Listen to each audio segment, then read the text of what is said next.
గ్రామీణ కళలు అంతరించిపోతున్న తరుణంలో ఆ కళలకు జీవం పోసేందుకు కాకినాడ జిల్లాలో ఉన్న ఏలేశ్వరం మండలం పెద్దనాపల్లి గ్రామంలో మండల ప్రజా పరిషత్ అధ్యక్షులు గొల్లపల్లి నరసింహమూర్తి కుటుంబీకులు కంకణబద్దులై ముందుకు సాగటం ప్రతి ఒక్కరూ చాలా అభినందించవలసిన విషయమని ప్రతిపాడు నియోజకవర్గ మహిళా శాసనసభ్యురాలు శ్రీమతి వరపుల సత్యప్రభ రాజా అదేవిధంగా జగ్గంపేట నియోజకవర్గ సీనియర్ శాసనసభ్యులైన జ్యోతుల నెహ్రూలు వివరించారు. పెద్దనాపల్లి గ్రామంలో శ్రీరామనవమిని పురస్కరించుకుని ఎంపీపీ గొల్లపల్లి బుజ్జి నాయకత్వంలో కుటుంబీకులు ఏర్పాటు చేసి ఉభయ తెలుగు రాష్ట్రాల నాటక పోటీలను ప్రారంభించేందుకు వారి ఇరువురు నేతలు ముఖ్య అతిథులుగా విచ్చేసి గ్రామంలో గొల్లపల్లి బుజ్జి నిర్వహిస్తున్న ప్రజా వినోదపు కార్యక్రమాలపై ప్రశంసించారు. కాకినాడ జిల్లా ప్రతిపాడు నియోజకవర్గం ఏలేశ్వరం మండలం పెద్దనాపల్లి గ్రామంలో రామనవమి సందర్భంగా ఉభయ తెలుగు రాష్ట్రాలకు సంబంధించి భారీ ఎత్తున నాటక పోటీలను ప్రారంభించారు. కార్యక్రమంలో జగ్గంపేట ప్రతిపాడు నియోజకవర్గాలకు చెందిన కూటమి నాయకులు కార్యకర్తలు పాల్గొన్నారు.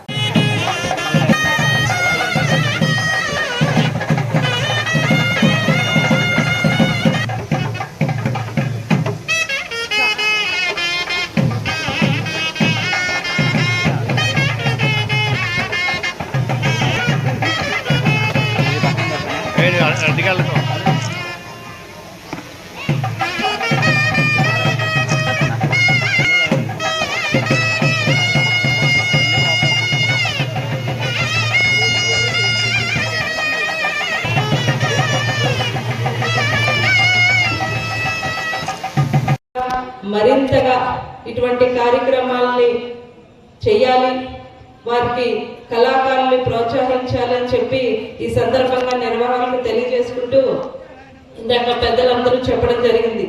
ఏదైతే పద్మనాభం గారి కళా పరిషత్తు, మన తాతయ్య గారి జ్యోతుల కళా పరిషత్ అని, పద్మనాభం గారి గురించి నాకు అంతగా మాటల ద్వారా విన్నాను తప్ప ఈరోజు వీరందరూ మాట్లాడినప్పుడు వారు చేసిన సేవల్ని ఇందాక నేను అక్కడ కూర్చున్నప్పుడు కూడా దీనికి సంబంధించి కొంచెం మాట్లాడడం జరిగింది. అందరూ కూడా వారి యొక్క చేసిన సేవలు, ఈ కళల గురించి నాటక రంగానికి ఈ సందర్భంగా మనం ఖచ్చితంగా వారిని మనం తలుచుకుంటూ వారికి ఘనమైన నివాళులు అర్పించాలని చెప్పి ఈ సందర్భంగా కోరుకుంటూ, తాతయ్య గారు కూడా ఈ జ్యోతుల కళా పరిషత్ ఏదైనా చేయగల ధైర్యం, ఏదైనా స్వతంత్రంగా ఖచ్చితంగా అనుకున్న దానికి సాధించగలగ పట్టుదలతో ముందుకెళ్ళగలిగ ధైర్యం ఆయనకి మాత్రమే ఉంది.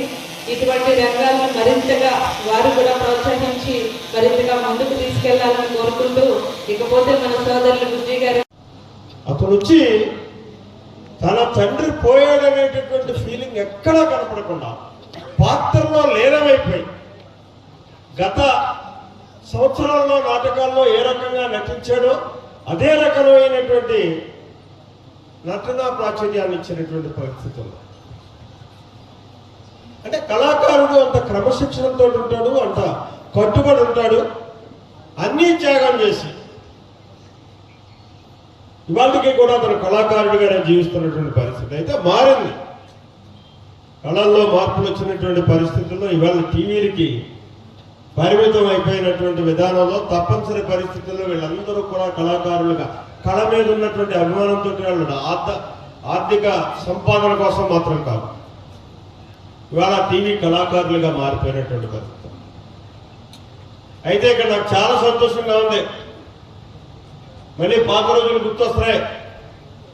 మా గురువు గారు పద్మనాభం గారు నిర్వహించేటప్పుడు చూసుకున్నట్టయితే 5 రోజులు కూడా నిర్విరామంగా జనం మేము వేసినటువంటి కుర్చీలు సరిపోకుండా బయట ఉండేటటువంటి పరిస్థితి ఉండేది. రోడ్ల మీద ఎవరు కుర్చీ ఖాళీ చేస్తారా, కుర్చీలో వద్దామా అని చెప్పేసి ప్రేక్షకుడు ఎదురు చూసేవాడు.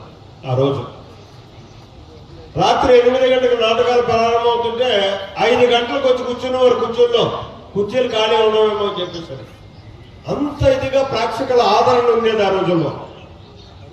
తర్వాత నేను నిర్వహించేటప్పుడు అదే రకమైనటువంటి ఆదరణ కనిపిస్తున్నప్పటికీ కూడా సంవత్సరానికి సంవత్సరం ఈ టీవీల ప్రాబల్యం పెరిగిపోవడం, ప్రేక్షకులు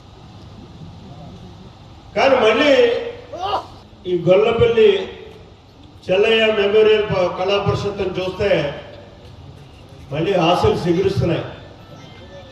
ప్రేక్షకులు దొరుకుతారు,